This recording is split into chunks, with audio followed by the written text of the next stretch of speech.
Hey guys, I promise more practical advice, but I think before moving forward, just like with the AI discussion 2 weeks ago, it would be good to address the remote work situation. If you've been looking at games industry for the past few years, you might be under the impression that there are a lot of remote jobs available. And if you start to apply for jobs now, you will realize actually there's not that many. In fact, there's about 10% of all jobs that are fully remote and 30% that are hybrid.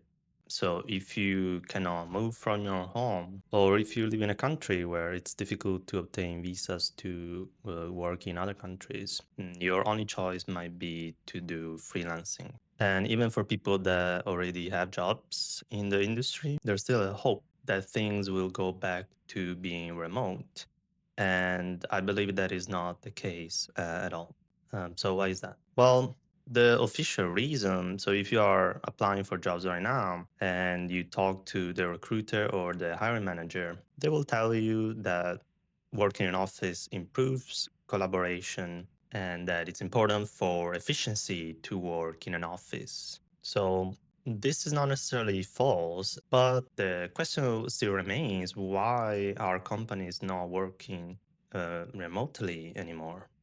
Because if we didn't have the pandemic to look back to, we wouldn't even have any data available to understand if working remote was possible or if efficiency and collaboration were any different during remote work. But since we had the pandemic just a few years ago, we now know that collaboration actually doesn't really change. Many of the fastest, most efficient development cycle actually happen during peak remote work. And this is also pretty easy to see, right? Like if you need somebody to help you with a task, it's very quick to just send a message instead of chasing them around the office or even having to check if they are available on a specific day or time. While in a remote situation, you just send a message right away. So, yeah, currently we have proof that remote work is totally financially sustainable and that we can ship games remote. So, why are companies hiring on site now? And by the way, this is not just for the gaming industry. But in this video, I want to focus on game studios, obviously. Also because games are a digital product, so it's a lot easier to see why a remote company can still be successful. After all, you don't need a physical presence for your product to succeed. In this case, the game. So the real reason why companies stopped hiring remote has to do with real estate.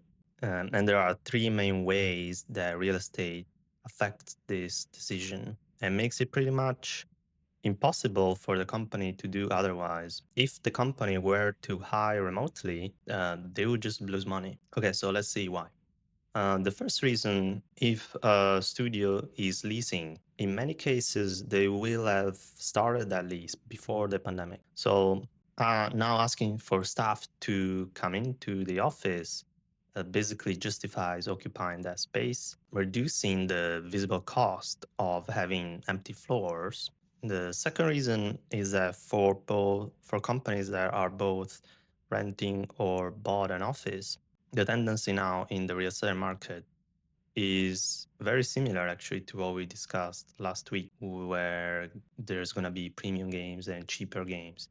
It's the same with real estate. So there's now a tendency for companies to move into premium central offices that are obviously very expensive. And finally, for game studios that own the building where they are headquartered, in the United States, commercial real estate buildings can be depreciated over 39 years. So this lets companies deduct a fraction of the total value of the building from their taxable income each year. For remodels and upgrades of the interiors, there are much faster depreciation schedules. And similarly for parking lots or other improvements.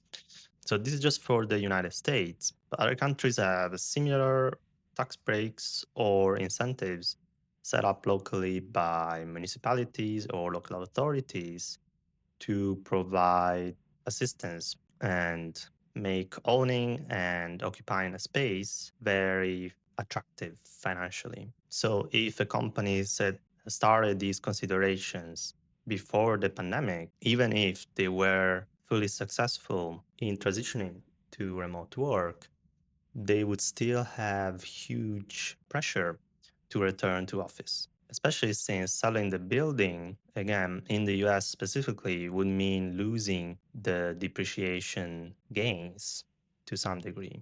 So basically, the IRS recaptures the depreciation. Each year for 39 years, they can write off $210,000. So to recap, local economies are basically paying these studios to keep people employed in office.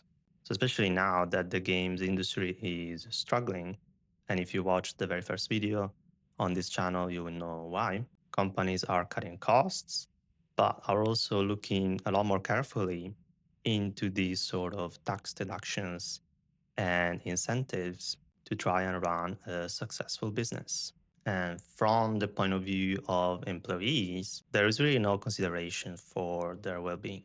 That is not a priority because in the current market, employees are very easily replaceable anyway. So they're mostly seen as a cost. I don't want this to sound like an accusation or a negative sort of judgment on my part. It's just how the system works. Okay. So it's helpful, I think, to discuss it and to try and understand it, especially if you are a student or if you are looking for a job. So when a recruiter tells you, yeah, we need you in office to improve collaboration, you could already start to do your research and see if the company is renting their building, has bought their building recently, perhaps, or if they have any public deals with the local government. And that will pretty much assure you that the real reason for wanting you in office is money.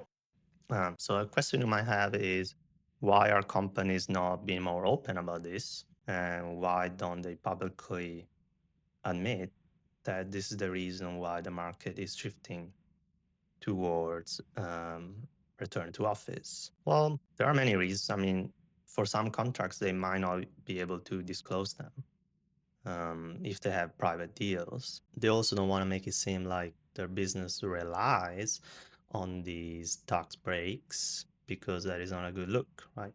They need to show they're successful by selling games, not because they are saving money through these schemes. And they might also have some considerations for public perception of the company.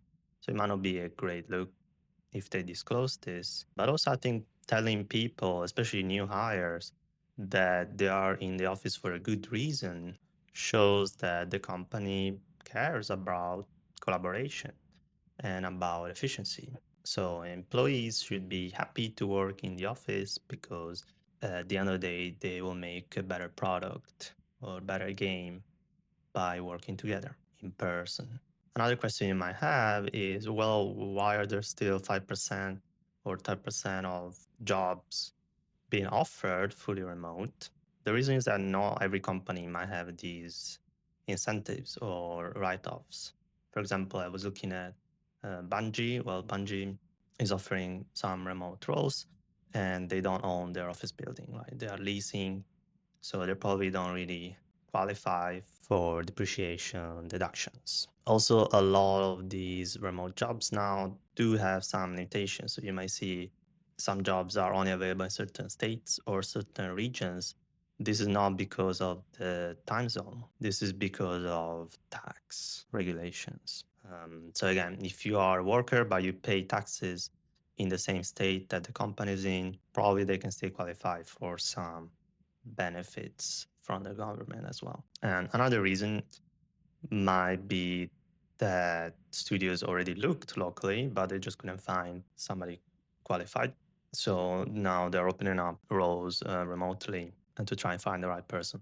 But I think this is a very slim possibility. And finally, for companies that are fully remote. There are many examples of these studios being successful fully remote without an office, without a physical office building.